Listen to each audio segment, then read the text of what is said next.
Every year, nearly every person who runs either a popular gaming YouTube channel or works for a gaming website releases a list of their favorite games of the year. It's essentially become its own trope at this point, so why not jump on that bandwagon? Hello everybody, my name is Necroxis, and today I'm going to cover my top 4 games of 2015. Just a note before we begin, I am not a gaming critic, so don't be expecting some amazing analysis of these games. And for some of them, including my number 1, I would consider them the best objective games of the year, while some of the others will be games that I just personally found the most engaging and fun for me. I will also try as hard as possible not to spoil any of the games that I speak about. And also before we begin, I feel as if I should include a disclaimer here. This list was initially my top 5, and on this list I initially included Fallout 4. I'm going to be completely honest with you guys, I automatically put it on this list before I even played it, because I'm such a huge fan of the Fallout franchise. It's my favorite gaming franchise of all time. And then, I started playing Fallout 4. I got about 30 or so hours into the game, and I realized I wasn't having any fun with it whatsoever. They removed so many RPG elements that I didn't even feel like I was playing an RPG game anymore, which is something I've never felt about any of the other Fallout games. The base building mechanic was fun until the game decided it was the most important feature of the game. They removed the repair mechanic in its entirety, which has been a franchise staple, in exchange for some commonplace crafting system that a bunch of games has. The dialogue system has been exceptionally neutered by removing all of the main attribute effects on speech outside of charisma. In short, I was extremely disappointed with how much the game had become nothing more than barely more than a common FPS. And as such, I removed it from this list at the last minute, and decided to just go with the top 4 instead, rather than forcibly raise up a 5th game that really doesn't deserve to be on this list. And finally, I would love to include soundtracks from each game when I'm talking about them, but some companies on YouTube are money-grubbing bastards who would abuse the automatic copyright claim system to claim my entire video for a 3 or 4 minute clip. Luckily, 2 of the games on this list I can use the soundtrack from, and luckily they're also numbers 1 and 2. So, with that, let's get started. At number 4, we have Life is Strange, developed by Don't Nod Entertainment and published by Square Enix. For the last few years, the episodic, graphic, adventure, narrative-focused genre has been dominated by Telltale Games. With their release of The Walking Dead, Telltale Games cemented its role as leader of the genre, further reinforced by fantastic titles like The Wolf Among Us, a second season of The Walking Dead, and even Tales from the Borderlands. However, recently it can be argued that Telltale has perhaps taken a bit too much onto its plate. With acquiring licenses to publish games in the Minecraft and A Song in Ice and Fire universes, Telltale continues to expand its reach.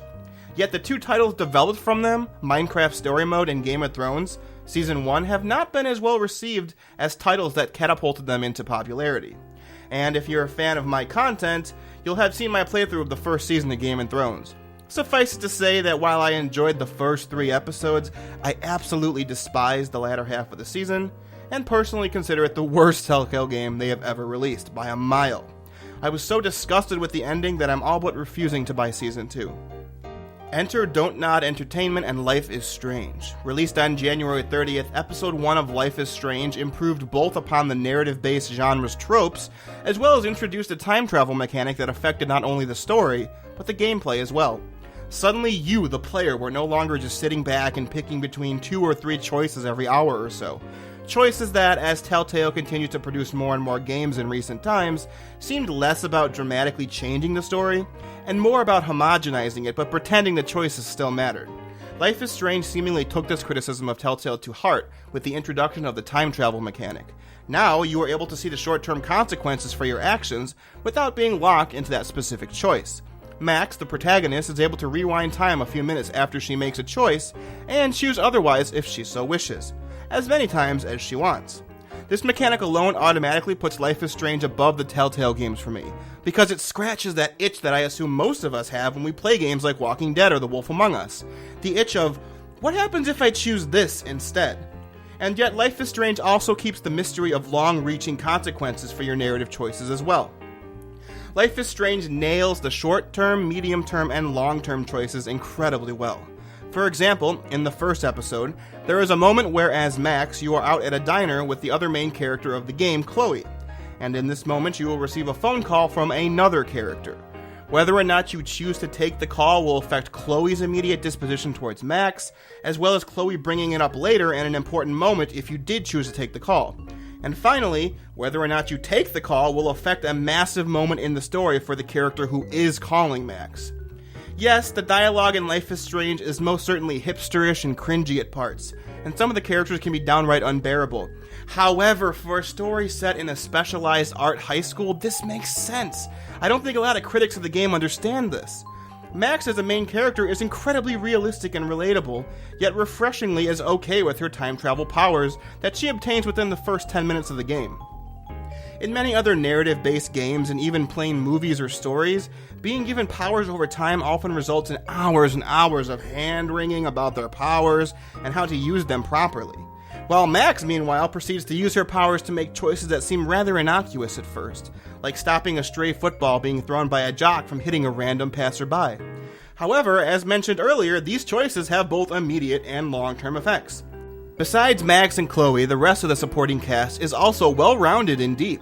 From the nerdy boy who has a crush on Max, to Chloe's overbearing security officer stepfather, to the bitchy popular girl in the school, characters who you might assume are one-note tropes will all have their moment to shine across the 5 episodes, showing you that what you first assume about them might be a complete misconception at the end.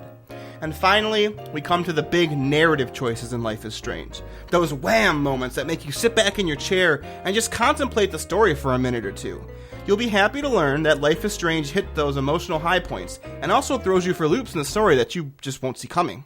The overarching story about Arcadia Bay, which is the location that the game is set in, the powerful Prescott family that rules over the town, and the problems of Blackwell Academy play out in manners that took me by complete surprise. The final story moment in the game is a bit controversial, but without spoiling anything, I will say that the choice you do make will make you sit there contemplating each one for quite a while, as it affects every single character you've come to know and love, and will drastically change the ending that you receive. Life is Strange makes this even more impactful by also having it be the highest emotional point in the story. In a gaming world where many of Telltale's final narrative choices seem like choosing between a Mass Effect style like red, blue, or green color, Life is Strange's ending is the exact opposite. And I know this because of the immense debate over which ending should be the one chosen, even to this day. And as will be the case with multiple games on this list, the ending also had me shedding tears like a big old baby. A special shout out should also be made for the music in Life is Strange. The OST consists of both licensed music from multiple indie bands and artists, as well as original compositions from French songwriter and composer for the game, Jonathan Morali, and his band, Sid Matters. The music does a truly outstanding job of underlining the emotional tone of a scene. There are several sections that could be considered fetch quest-like, where you're asked to go find an item by an NPC that it is made infinitely easier and less tedious by a relaxing song being played underneath your search. And with every wham moment the game throws at you, the music is used masterfully to emphasize the importance of what you're experiencing. In the end, Life is Strange surpassed my expectations in every category. With its well-rounded characters, interesting story twists, fascinating gameplay and the time travel mechanic, and the lovingly eye-rolly hipster dialogue, Life is Strange earns its place on my top 4. While the game certainly isn't for everyone, those who are open-minded enough to understand that the cringe was intentional will be kept on the edge of their seat. It poses a well-deserved challenge to the Telltale monolith, and alongside with the new and fantastic King's Quest, here's hoping that Life is Strange spurs Telltale into producing stories that have choices that actually matter once again. This might surprise some people, but coming in at number 3 is Resident Evil Revelations 2. It's no secret that at this point the Resident Evil franchise has gone a bit off the rocker in the last few years. After the phenomenally successful Resident Evil 4, Capcom went a bit wild with subsequent games set in the Resident Evil franchise universe. Gamers received things ranging from mediocre-rated Nintendo DS ports of the first game, to on-rail shooter games that take place between the first and the fourth games, to even a 3DS version of the Mercenaries mode from the fourth game. And then, there's Resident Evil 5, the game that completely threw out the horror and ammo-saving aspects that the franchise had been focused on since its inception out the window. In one foul swoop, the Resident Evil franchise went from an adventure horror game with shooting mechanics to a run-and-gun style FPS game, about mowing down zombies and other creatures en masse. It was a Resident Evil game and story only, and that story also quickly began spiraling out of control. Oh, and the icing on the cake was the forced co-op mechanic that the game foisted upon you. You either found a friend to play as Shiva Alamar, the companion to Chris Redfield, or you had a terrible AI the entire game. Let me interrupt myself here and state that I recognize and actually love that the Resident Evil franchise's story and dialogue has always been top-tier levels of cheese. I mean, hell, the most famous quote from the franchise is about Jill Valentine being the master of unlocking. But what Resident Evil 5 did was try to both take itself more seriously, while at the same time introduce more and more just absurd ideas. Like the notion that a random virus could turn a single person into a battle-sized ship bioweapon. Whereas the previous games were cheesy, they at least tried to be realistic. I know this is a long setup, but it's needed to explain why I love Revelations 2 so much. So, after Resident Evil 5's release, which admittedly still got pretty decent reviews and I actually don't hate that much, we received a Nintendo 3DS game called Resident Evil Revelations. Revelations took the franchise back to everything that 5 sought to undo. The vast majority of the game took place on a cruise ship, enabling many claustrophobic moments that felt both frightening and introduced a kind of isolated anxiety when being chased by zombies or other creatures. The story shifted away from viruses that turn people into Godzilla-sized monsters and back to the idea of bioterrorism being a very realistic and dangerous threat. And it also brought back the OG team themselves, Chris Redfield and Jill Valentine, in an intriguing, almost whodunit plot that featured time playing both characters at different stages in the story. And the game generally received quite positive reviews, with praise including comments that it returned the long-forgotten classic spirit back into the franchise. Unfortunately for Resident Evil fans, after this fantastic game, we were then greeted with Operation Raccoon City, a straight FPS game set in an alternate universe, and then Resident Evil 6. For some reason, Capcom decided that alternating between two characters in Revelations wasn't good enough, and decided to make 4 different interweaving scenarios that featured a dual pair of protagonists in each one in Resident Evil 6. That's right, 8 different playable characters. Oh, and they brought back the horrible forced co-op from 5, with either a real player or AI. To Capcom's credit, they tried to make each scenario feel a little bit differently, with, for example, Leon's being less action-packed and more focused on ammo conservation and slow horror moments. And while Leon's campaign did start out like that, toward the end it just evolved into more FPS-style gameplay like in 5. And speaking of FPS-style gameplay, that is basically what they turned Chris Redfield's scenario into. One that focused essentially on nothing but gunning down zombies as quickly and numerously as you could. And it gets even better, as there is a scenario featuring a character that literally fights with his fists. Nothing says Resident Evil like punching zombies in the face with your chemically enhanced superpowers, right? Suffice it to say, Resident Evil 6 received about as favorable reviews from big-name places as it's getting from my description. Out of all the main released Resident Evil games, it scored the lowest. And here is finally where Revelations 2 comes into play. The first thing to note is that this game was split into 4 separate episodes. However, Capcom had already completed the game and just chose to release it this way to focus more on the storytelling. Episode 1 released on February 24th, and every single week a new episode was released, culminating with the final episode 4 coming out on March 18th. And you know what? It actually worked! It made the story far more engaging. A Resident Evil game that actually had a pretty good story? Score 1 for why this game made it on my top 4 list. And while the game is titled as a sequel to the first Resident Evil Revelations game, it's a sequel essentially in name only. Sure, there are tangentially related characters and story elements that do carry over, but for all intents and purposes, Revelations 2 is a standalone Resident Evil game. Once again, the story is told from the perspective of 2 characters. Claire Redfield, the badass sister of Chris and the star of Resident Evil 2, finally returns after having not been playable in a true Resident Evil main game since Code Veronica way back in 2000. She's paired up with Moira Burton, the daughter of Barry, a character introduced way back in the first game, who was the progenitor of the infamous Master of Unlocking quote. Claire and Moira's story focuses around them being kidnapped by a group of masked assailants under the command of a woman known only as the Overseer, and taken to an island where people are being experimented on with the strain of the Ouroboros virus introduced in Resident Evil 5. Meanwhile, the second campaign takes place 6 months after Claire's and features Barry Burton himself arriving on the island to find his daughter, and has him paired up with a young girl named Natalia, who was one of the residents on the island and the Overseer had experimented on. The choice of setting the game on an island ravaged by disease and poverty brings Resident Evil Revelations 2 back to the older formula of claustrophobic and destitute-feeling landscapes.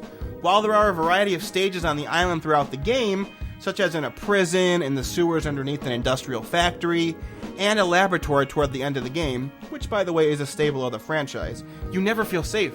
You always wonder what awaits around the corner, listening to even the subtlest audio cues to prepare yourself to face anything from a common zombie to a gargantuan mutated bear.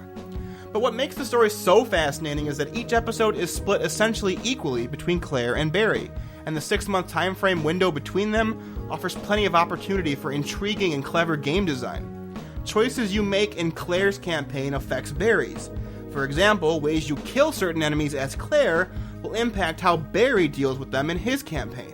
And even in some situations, killing certain mini-bosses that the game tells you to run away from as Claire will remove them entirely from Barry's campaign, and the game will reward you for doing this.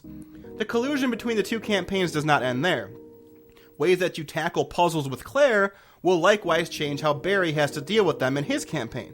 But let me be clear, you're not simply running through the same set of maps with Barry a second time. In every episode, there are significant lengths of time that you play in an area only with Claire that Barry will never visit, and vice versa. However, there are times of overlap, and this is where how you play as Claire affects Barry. For example, in the first episode, there's a moment where Claire and Moira are being assaulted by a wave of enemies. You have the option of turning on an automated flamethrower to keep them at bay, and make it easier for the two of them to survive the onslaught. However, when you return to this area 6 months later as Barry, the flamethrower impedes your progress, making you take a much longer route around to try and turn it off, in which you waste far more ammo and resources. Was that a better choice, though, than spending those same ammo and resources as Claire instead? That is up to you. If that was the only feature of Revelations 2, that would be enough, but the game even goes further. While you do have to play with an AI if you play the game on PC, you can switch from Claire to Moira and from Barry to Natalia whenever you want. And each character plays incredibly differently. Claire and Barry are the only ones who almost exclusively use weapons. Moira and Natalia are limited to environmental weapons, such as a crowbar for Moira or bricks that can be thrown as Natalia. And they are also only able to use thrown weapons like Molotov cocktails. Moira is able to stun enemies with a flashlight, and Natalia is able to sense enemies through floors and walls, giving Barry the opportunity to sneak up on them and execute them with a melee attack rather than wasting bullets. I can't tell you how great a feeling it is when you stun an enemy with Moira's flashlight, only to switch to Claire and execute a melee attack that automatically kills a zombie to save yourself from spending ammo. Oh, and unlike Resident Evil 5 and 6, the AI in Revelations 2 is actually pretty smart, and will either set up combo attacks for you, as Moira or Natalia, or will execute them if they are controlling Claire or Barry. Truth be told, I spent a lot of the Claire campaign playing as Moira, setting up combos that the AI who played Claire then executed. The only true criticism I can give of this game is that the PC version will not allow you to play cooperatively with a friend online. This is funny in my case because I bought the game only when Howie convinced me to do so that we could play together, only then for both of us to find out neither of us could after the fact. If you are playing on a console, however, you do have the option of local co-op, and I would strongly recommend you find a friend and play with them because it makes the game even more fun. Finally, there's an entire section of solo online play that adds a ton of replayability. You can choose between Claire, Moira, Barry, or a number of other Resident Evil staple characters like Chris, Leon, or Wesker in mini-missions that require you to do some certain task. And the game rewards you with better weapons, alternate costumes, and unlocks for the single-player campaign. As somebody who usually never participates in leaderboard-like activities that are normally just tacked on to single-player games, I sunk a good 8 to 10 hours on the online play here. Resident Evil Revelations 2 pulls the franchise back from the edge that Resident Evil 6 gleefully pushed it off from. The story is presented in a very clever way that keeps you engaged. The gameplay of Claire and Barry vs. Moira and Natalia offers a lot in the way of replayability. And the online play being focused around little bonuses for the single campaign is a fantastic way of getting players who normally avoid that kind of mode to try it out. For me, Revelations 2 is the quintessential modern Resident Evil game, fantastic in nearly every single way, even if it only received slightly above average scores. I'm still not sure how that happened, but I'm desperately hoping that Capcom takes a page from this game rather than from 6 when they finally decide to release the next main game in the franchise. Coming in at number 2, we have Starcraft 2 Legacy of the Void. The final installment in the Starcraft 2 franchise makes it this high on my list for a multitude of reasons. Some of them are objective improvements to the base Starcraft 2 engine, and some of them are for purely nostalgic reasons. But first, let us be clear. Starcraft is the franchise that made the RTS genre what it is today.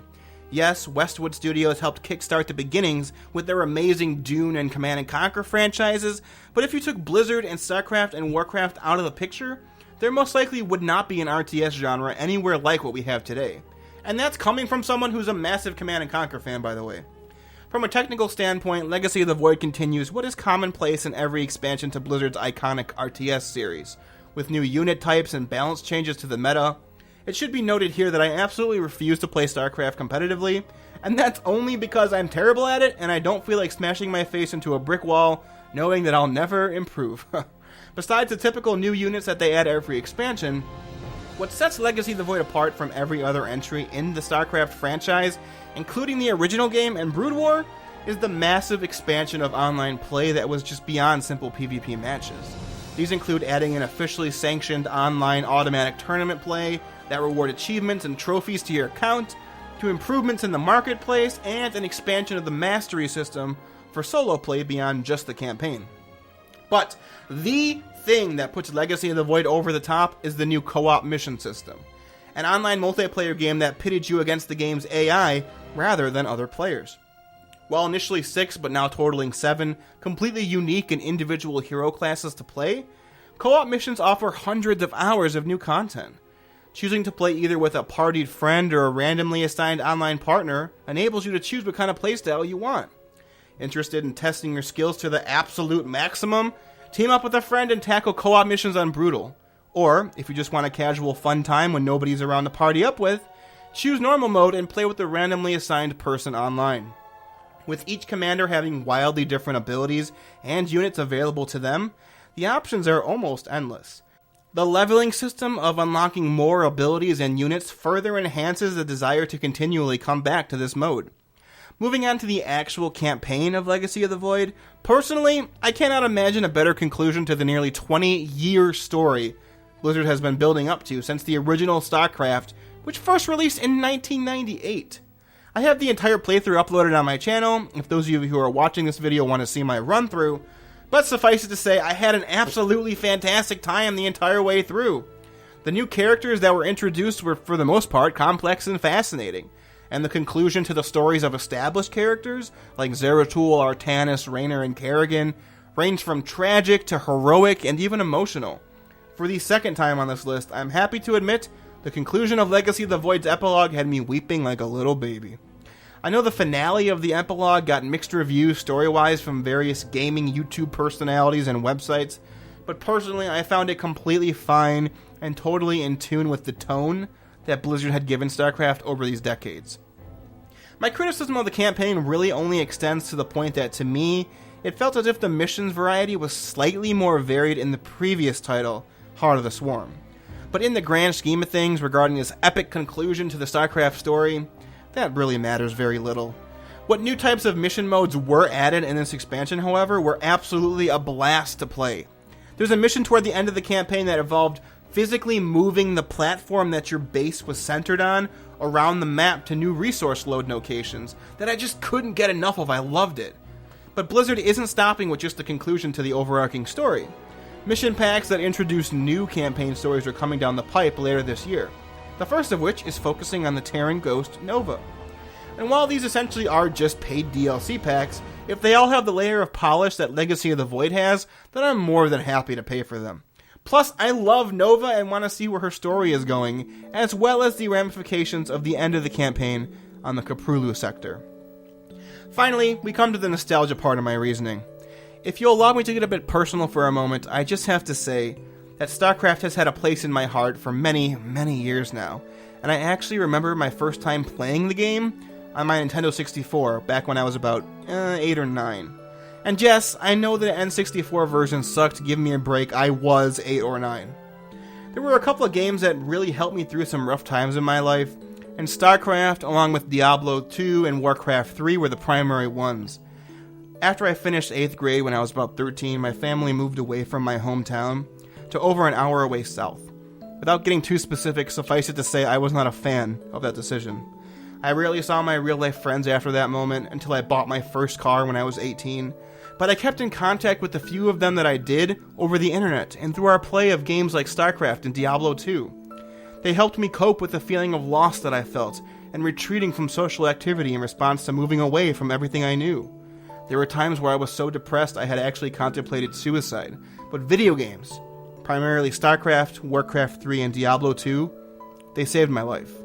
They allowed me to not only connect with my few real-life friends who kept in contact with me, but also allowed me to forge bonds with people across the world, some of which still last to this day.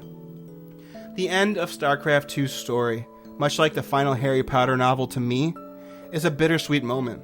It's absolutely amazing, and yet incredibly sad at the same time. Sad that outside of the highly contained story packs, I really won't be returning to the Caprulu sector to see another big, universe-ending event that will draw together all these fantastically written characters that I love. But for keeping me engaged and loving this franchise for the vast majority of my life, Legacy of the Void and StarCraft 2 definitely earned its place on my top 4.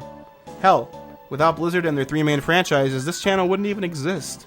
I would be forever grateful to Diablo, Warcraft, and Starcraft for that, and that is why I am a lifelong fan of Blizzard. And finally, at number 1, to absolutely nobody's surprise, is Undertale. In an age where regurgitated, carbon copy sequels of popular game franchises are the norm, where even the indie scene seems to follow the same 3 or 4 tropes under a ridiculous premise of, look how new and progressive we are, and where games are released half completed with the rest included as DLC, there comes a game that is truly genre-defying. A game that so surpasses every expectation that I believe it will be included in the annals of gaming history alongside Mario, Zelda, or Final Fantasy. That game is Undertale. I consider it so fundamentally superior to the other 4 games on this list, and anything that I played this year, that I contemplated not even including it on this list and making a separate video about it just to give the other games a fair chance. And trust me when I know that the Undertale fandom is obnoxious pretty much 100% of the time, but what I hope to do here is give you my reasonings and arguments as to why it's the best, and hopefully if you're a hater, maybe give it a chance, or most likely people I've seen really don't know a lot about the game but kind of get pissed off at the fan base and decide not to play it in protest. So here I go. The one and only hard part about including Undertale as number 1 on my list is that most of the reasons why it's so absolutely spectacular are spoilers that I can't share. Therefore, I would strongly recommend you pick up the game and give it a try to truly understand my reasonings here. Undertale was released on September 15th by an indie developer named Toby Fox. The game was written, designed, and composed by Fox alone, with some additional artwork provided by the artist Temmie Chang. Let me repeat that, guys. The entire game was written, designed, and the entire soundtrack was composed by the same guy by himself. Toby Fox funded Undertale through Kickstarter, while initially asking for only $5,000. The campaign itself raised over $51,000. So, where do I even begin by explaining why Undertale is so great? I suppose I'll start with the aesthetics. Undertale seems to take inspiration from the Mother franchise in that its graphical style is relatively simplistic 16-bit. And yet, even with that limitation, Fox has created a plethora of phenomenally looking characters and models, ranging from goofy to terrifying. Each and every single boss, character model, and even simple background figures will stick with you after the game is over. Speaking of characters, Undertale's cast are diverse and exceptionally memorable, Whether it's the overprotective goat mom Toriel, the bumbling skeleton wannabe Royal Guard Papyrus, best character in the game by the way, or the timid yet brilliant lizard Dr. Alpheus, Undertale will surprise you every single time you meet a new cast member. They're all multi-layered with depth, motivation, dreams, secrets, you name it. Even the normal enemy monsters are characterized well. Every single enemy you face in the game will have its own motivations for what it's doing and why. Unlike other RPGs like Final Fantasy, where the enemies are just cannon fodder on your way to a higher level, Undertale's enemies feel as if they truly live in the world that you meet them in. The characters will warm your heart. You will relate to them. You will sympathize with their plights, with their dreams, and with their failings. Now, if you haven't already been spoiled for Undertale's story by now, I really congratulate you. That is a truly monumental feat with all the fan art and fanboying over this game, and I will continue that streak by not letting that slip and coming down on anybody who posts any spoilers in the comment with an iron fist. Suffice it to say, Undertale's story surprises you at every turn. References to retro games, genres, tropes of those games and genres, and straight homages to other popular games are strewn all throughout the story. One moment you'll have a character breaking the fourth wall and referencing your ability to save and reload the game. The next moment you'll find yourself in a situation reminiscent from a very famous scene from Final Fantasy VI. And boy, is it funny. There are so many instances where I've laughed out loud at moments, and those include subtle references to flat-out goofy slapstick situations. And yet, the story in a lot of ways is incredibly dark. Each and every time you think you know where it's going, it'll throw you for a loop. In terms of endings, Undertale sports three main endings, a pacifist, a neutral, and then a genocide route. However, within each ending are various little quirks depending on what you do to the characters and the world as you progress. As the game itself advertises, Undertale is a game where you do not have to kill a single enemy in order to complete it. Whether or not you take this advice is wholly up to you, and the game fundamentally changes based on this choice. And when I say fundamentally changes, I mean it. The pacifist and genocide run of Undertale are so incredibly different, you could even consider them two separate entire games. Now, the game mechanics is where Undertale truly begins to rocket past the other four games on this list. Undertale is an RPG and has several traditional mechanics, like equipment, health, an overworld, and the ability to level up with experience points. However, it also breaks the mold in how combat is handled. During battles, you control a small heart, which represents your soul, and have to avoid attacks that the enemies will throw at you. It's similar to a bullet hell type shooter, but as the game progresses, new mechanics are introduced, such as having to move or stay still depending on the color of the attack that's being used on you, or your heart turning into essentially a ship of its own right and being able to shoot bullets back at the enemy. Every single boss fight introduces a new mechanic. Furthermore, as mentioned above, during battles you have the prerogative to beat enemies multiple ways. You can go the traditional RPG route of simply killing them with attacks, or you can choose mercy. You learn about the monsters you are fighting, their motivations, their goals. You can then use an act menu to perform various non-violent actions, which change from each enemy. One enemy might require you to laugh at their bad ice puns before you can spare them and be victorious in battle, while another enemy requires you to flex your muscles so hard that your opponent tries to one-up you and flexes himself right out of the battle. As you participate in battles, the monsters will say things to you and about what you and itself are doing, giving you hints on how to peacefully beat it. And I should mention here that regardless if you decide to spare everybody or kill everybody, one choice or the other is not seen as better in Undertale's eyes. You get a fully fledged game regardless of how you play it. And on to the final and probably best part of Undertale if I had to choose, since every aspect's fantastic, the music. My god, the music. As a hardcore gamer, I have never, once in my life, experienced such a range of emotions elicited by a soundtrack in my life as I have by Undertale's OST. The fact that Toby Fox wrote, designed, and composed the score for the game allows moments where the music, the gameplay, and the story all truly combine in one unique fusion that honestly is one of a kind. You'll have moments where important NPCs are telling you dramatic information only for the music to be cued perfectly to crescendo and then peak at the most important moment, and then only for the gameplay to immediately kick in and force you to react on the spot. I am unable to pick out my favorite track from Undertale. I don't think I've ever said that about any song, CD, or OST in my life. They are all so incredibly fantastic. I've been playing some of them under this part of the video. But without the storyline implications of each song, the emotional impact is nowhere near as powerful as when you hear it in the game. There are multiple songs that even when I hear them after having beaten the game over 2 months ago, I immediately start tearing up. That's how powerful the soundtrack is. I am being honest here, everyone, when I state I have never gone through such an emotional roller coaster from a single game that I have with Undertale. I've laughed, I've cried, I've cursed, I've felt the characters' pains as my own. If I haven't convinced you yet, I will say one final aspect that puts Undertale heads and tails above every other game I've played this year is the simple fact that there are many, many moments in this game that simply could not be repeated in any other medium. It had to be done as a video game. I really can't describe this further without spoiling the story, but suffice it to say, one of the final bosses in one of the endings is so fourth wall breaking that it questions how you consider a game a game. You can take Final Fantasy and make it an animated movie, but you literally could not do that with Undertale and keep the spirit of what makes this game so perfect.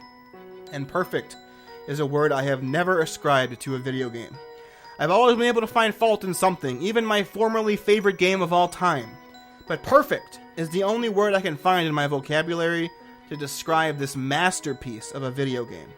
I implore you to play this game and then come back to this review and listen to my Undertale thoughts again. You'll understand every point I'm making far better and be able to recognize what points I'm talking about when I'm being purposefully vague. Undertale has made me rethink how I feel about video games. I really do not think I'll ever have such another experience that has so touched my heart in every possible way again. But if Toby Fox is any indication of a diamond in the very much rough of uptight, holier-than-thou, pompous indie dev scene that thinks they are so above everybody else in the gaming industry, then I look forward to being proven wrong again. Undertale is perfect. It's clearly the best game of the year in 2015, and it has handily dethroned Final Fantasy X as my favorite game of all time. And that's it. Thank you for watching, everybody. I also want to thank you for sticking with me and this channel throughout 2015. Your support, honestly, has meant the world to me, and it's the only real reason I keep doing this thing. I hardly make any money off of YouTube, and it's a ton of work, but I do it because I love engaging with you guys and providing you with content that you want to watch. You are all truly awesome, and I want you to keep suggesting things to do in the comments below. Also, of course, let me know what your top 5 or 4 or whatever games of 2015 were. I know I left some games off this list that are gonna piss off a couple of people, namely The Witcher 3. Honestly, I really like The Witcher 3, guys. I just haven't played a lot of it to give it a full review. I know that might be hypocritical because I only played like 30 hours of Fallout 4, but I felt like I got the gist of the Fallout 4 story and the mechanics. And I don't feel like I got the gist of the Witcher 3 story, because the Witcher 3 story seems actually, interesting and not just tacked on like Fallout stories tend to be.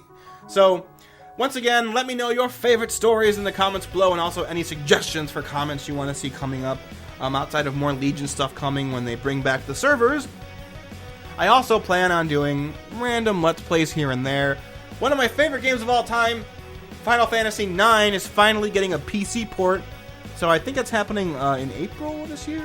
And when that does, if I'm not playing anything else at the time, we are having a Final Fantasy IX playthrough. So that's it, everybody. Thank you once again. I'll see you for the next video. Continue to stay truly awesome. And yeah, farewell.